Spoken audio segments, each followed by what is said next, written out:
Now we've got another way to enjoy a tomato, and this dish has many tomatoes in it. That is right, and they're all so good. The red gold variety.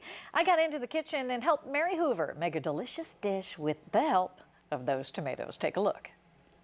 Now join us in the kitchen with Mary Hoover and red gold tomatoes. You know, the new year brings new reasons to get together, and this morning, Mary has a favorite dish she wants to share with us. I am excited about it. It smells delicious, and from what you told me, it does not have to be intimidating. It does not have to be, Okay. Not at all. So, you know, you think about getting together with family and friends to celebrate something in the new year, and one of the classic recipes that people think about is lasagna, but they get intimidated because it's that old family recipe that seems too hard to put together. So much time. Yes, yeah. but Red Gold Tomatoes has come to our rescue. Yay. And they have put together this all-in-one lasagna recipe that is really super easy. Okay. Okay, so we're going to put it together. You want me to help? Yes, Great. you're going to help us. And really what we're going to be using is 2 varieties of red gold tomatoes. Oh, okay. And that's what is the first step that makes this so easy.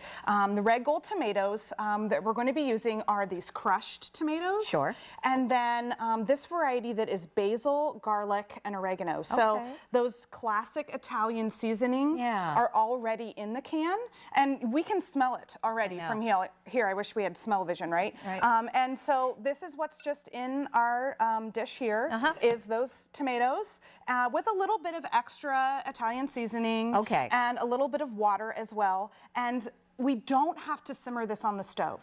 So you cut out that step in the recipe. You don't have to simmer it all day long because these tomatoes are just great fresh right out of the can and ready to go.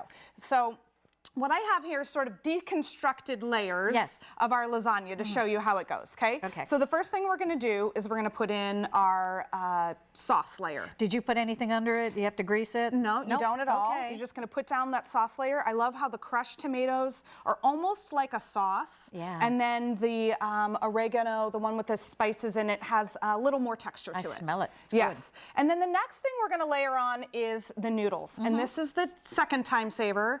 No boiling.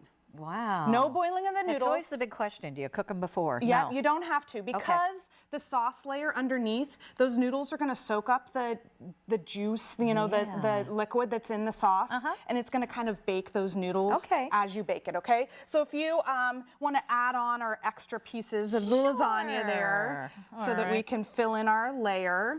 And then the next layer that we're going to be adding on. You purposely gave me the easy one, didn't you? Oh, no. The next layer is the cheese layer. We want it to be extra cheesy. So we're just using a ricotta cheese. Any old kind of ricotta. Just plain ricotta cheese. If you want to go low fat or if you want to go full fat, whatever. Love it. So we're going to put that on. And also we're going to be putting on a layer of this mozzarella cheese as well. And that goes after this ricotta. You can just sprinkle that on top. Now I notice we have also, we're going to go with the spinach route. Right, so if you are meatitarians, like my family, this is where you could add in some ground beef.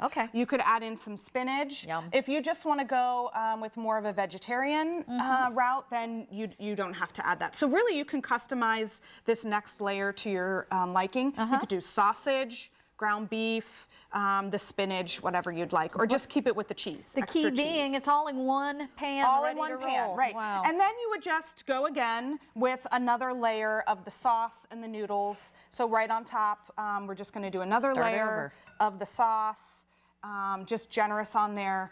Sauce, noodles, cheese. So we're going to end with the cheese. That's awesome. Yes, and then we're just going to wrap it tightly with foil. While you're doing all of this, your oven is preheating to 350 degrees. And depending on your oven, it's going to bake for about an hour to an hour and a half. Just letting all of that really bake in together. It's brilliant. The next key is you want to let it set for about 10 minutes after you pull it out of the oven. So that all of those layers kind of meld together so you don't have gush, you know, when you go to pull it out. And so here we have our finished product. My favorite part. Yes. All right. And I got to tell you, if this works, I'm making it tonight because it smells so doggone good. And we've got the cheese in there and those tomatoes. with a great flavor of the, oregano and basil already in there. No one would ever know you didn't slave all day. Exactly. That is delicious. And what I also like to do, as you can see over here, I've also baked it in a smaller pan. Okay. So sometimes I'll bake it in 2 smaller pans. One recipe in 2 smaller pans. That way, one of the pans is for my family and one is to either give away or freeze for another meal. So what you're saying is you brought me some. Yes, sure.